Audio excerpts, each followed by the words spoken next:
On ne naît pas colon, on le devient grâce à la propagande coloniale scolaire. C'est le titre d'un article publié le 11 août 1922 dans les Annales coloniales. En fait, notre culture coloniale est le résultat d'une propagande mise en place par la République française. Vous voulez des preuves? Lisons les sources. Depuis quelque temps, les coloniaux, pendant leur séjour en France, se donnent beaucoup de peine pour faire connaître nos possessions d'outre-mer. Donc là, on voit qu'il y a deux catégories de gens. Il y a les coloniaux d'un côté et les autres qui restent sur le territoire métropolitain.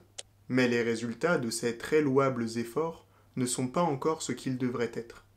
L'ignorance de la masse des individus des choses coloniales est encore très grande.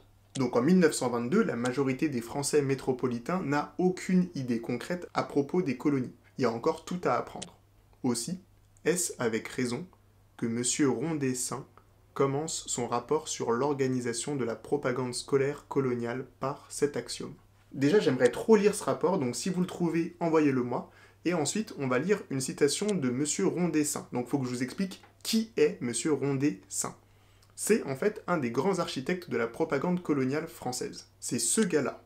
Cette photo, elle a été prise lors d'une remise de médaille de la Ligue maritime coloniale française, dont il était le directeur depuis sa création. Donc là, c'est lui qui donne la médaille. La Ligue maritime et coloniale française, vous savez, ce sont eux qui ont fait construire la statue de Gallieni sur la place Vauban. Je vous en ai déjà parlé dans cette vidéo. En plus de construire des monuments de propagande coloniale, ils distribuaient gratuitement dans les écoles cette revue intitulée Mer et Colonie. Avant ça, Rondet-Saint était chargé par le ministère du Commerce d'aller rendre visite aux communautés françaises installées partout dans le monde. Et il a aussi cofondé l'Académie de Marine qui existe toujours aujourd'hui. Bref, dans son rapport sur l'organisation de la propagande scolaire coloniale, il nous dit que la propagande dans les milieux scolaires est à la base de l'éducation nationale. Rien que par le nombre des soldats que nos colonies ont envoyés dans la métropole depuis 1914, les profanes les moins avertis ont pu se rendre compte que nous devions posséder d'assez grands territoires outre-mer, et l'on commence aussi à savoir que nous pourrions tirer de nos colonies beaucoup de produits que nous fournissent les pays étrangers.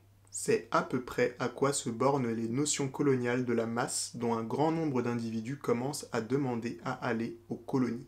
Ce passage nous dit que c'est la Première Guerre mondiale qui a permis la première grande rencontre entre la population française métropolitaine et les habitants des colonies. Alors l'auteur de l'article reprend. Les foires-expositions, l'exposition coloniale nationale de Marseille, dont le succès s'affirme chaque jour, sont à coup sûr de bons moyens de propagande coloniale, mais elles ne sont que temporaires. Ah ouais, donc en fait, il en veut encore plus. Soucieux de voir développer dans nos écoles de la métropole l'enseignement de la géographie coloniale, mon excellent collègue et ami Georges Barthélemy a fait une petite enquête qui lui a permis de constater des erreurs grossières dans un atlas édité en 1919. Cotonou y était donné comme capitale du Dahomey. Alors, Georges Barthélemy, c'est ce monsieur. Il était député du Pas-de-Calais. Mais surtout, il était très engagé dans la problématique coloniale. Il fait par exemple partie des députés qui ont porté en mai 1922 une proposition de loi concernant la création, l'organisation et les attributions d'assemblées représentatives élues dans les colonies et pays de protectorat. En gros, les Français des colonies ne pouvaient pas réellement participer aux décisions politiques dans les colonies, puisque tout était géré à distance par le ministère des colonies. Alors il fallait leur donner plus de pouvoir politique, mais pas que aux Français blancs. Dans ce projet de loi, on nous dit quand même que il faut que les indigènes qui entrent dans les assemblées y soient d'abord en nombre suffisant pour y faire bonne figure, et aussi qu'ils tirent leur mandat de leurs compatriotes et de leurs compatriotes seuls. Donc c'est une forme de vote pour les indigènes. Mais bon, là je suis hors sujet, donc si ça vous intéresse, vous trouverez la source dans mon Trello, comme d'habitude. Je reviens à l'article. Le 31 août 1921, M. Georges Barthélemy écrivait ici même « L'éducation coloniale est entièrement à faire en France, et comme livre de prix, rien ne serait mieux indiqué que l'exposé bien relié des motifs du projet Sarraut. Il y a donc des personnes qui veulent que nos colonies soient connues des écoliers, et les annales coloniales peuvent compter parmi les plus ardentes dans cette judicieuse campagne. » Ici, il mentionne aussi le projet Sarraut. Alors, Albert Sarraut, c'est lui. Membre du Parti radical socialiste, il a été plusieurs fois ministre des colonies et président de l'Union française. Dans un article, j'ai trouvé un bon résumé de sa doctrine coloniale, qu'on appelle donc le projet Sarraut. De son côté, Albert Sarraut, devenu l'homme fort du parti colonial en France, avance en plusieurs occasions sa vision du devenir de l'empire colonial français. C'est le cas en Indochine, à Hanoï, en 1918, où il proclame que les colonies sont des États en devenir, et dans son projet de loi d'équipement impérial à la Chambre en 1921, à l'occasion duquel il affirme que les arrière-petits-neveux accéderont à l'indépendance. Le but affiché est d'amener les possessions françaises à une forme d'autonomie, voire même d'indépendance administrative au sein d'un système mondial où l'on parle la langue française, où la monnaie française reste un pivot, et enfin où la métropole, faisant l'économie des gestions politiques, administratives et politiques des anciennes colonies, ne profite plus que des avantages économiques d'un négoce mondial centré sur elle. Le profit sans la contrainte, ou pour reprendre les termes sarotiens, la grandeur sans la servitude. Je sais pas si c'est juste moi, mais ça me fait grave penser au néocolonialisme actuel. En fait, il faudra que je lise son livre intitulé « La mise en valeur des colonies françaises ». Mais là, retour à notre article. On avance. L'installation de petits musées coloniaux dans les mairies ou dans l'établissement pédagogique important de chaque ville facilitera la leçon de choses complément indispensable. Et ces petits musées seront facilement approvisionnés par les coloniaux de chaque région à leur retour des colonies, avec les bibelots et objets que tous rapporteraient comme souvenirs. Le musée de Chalon-sur-Marne possède une belle collection d'armes et de curiosités du Haut-Oubangui offertes par un compatriote. Donc si vous habitez à Chalon-sur-Marne, je vous laisse fouiller. La propagande scolaire doit, à mon avis, s'exercer principalement dans les écoles primaires. L'éducation coloniale de notre race doit se faire à la base si l'on veut qu'elle soit efficace. Il faut que dès sa jeunesse, le français désire aller aux colonies.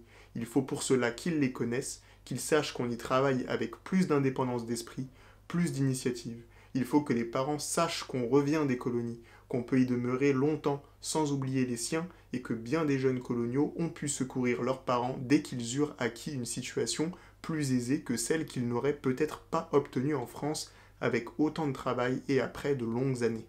La vie coloniale est une source d'énergie et tous ceux qui mènent cette vie intéressante, aventureuse parfois, travaillent plus que jamais pour la France. Signé Gabriel Combrouse, député de la Gironde, secrétaire de la Commission des colonies.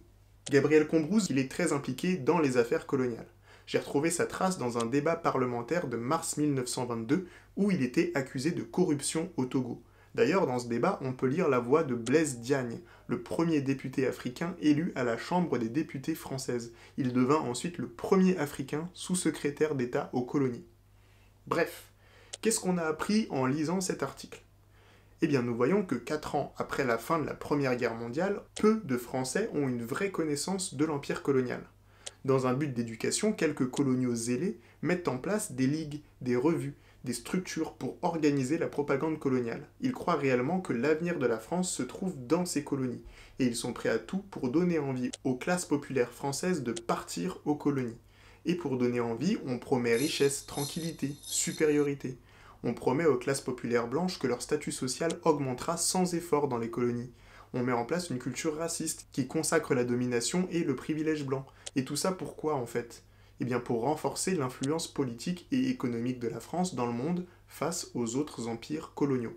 Ok, ça m'aide un peu mieux à comprendre les logiques en fait qui ont permis d'installer dans notre pays cette culture coloniale dont nous avons aujourd'hui tant de mal à nous débarrasser. Et les annales coloniales sont justement un de ces outils de propagande coloniale. Je trouve ça génial de le lire car tout est dit clairement. Les intentions ne sont pas masquées. Merci d'avoir regardé cette vidéo jusqu'à la fin, merci pour tous vos messages, il y en a tellement pour tous vos commentaires, ça me donne de la force. Comme d'habitude, toutes mes sources sont sur mon Trello, le lien est dans ma bio, vous pouvez aller vérifier ce que je dis, partager, utiliser ça dans vos mémoires, dans vos devoirs, dans vos débats. Et si vous voulez me soutenir, le lien de mon Tipeee est dans ma bio. Merci et à bientôt sur la chaîne Histoire Crépue. Ciao.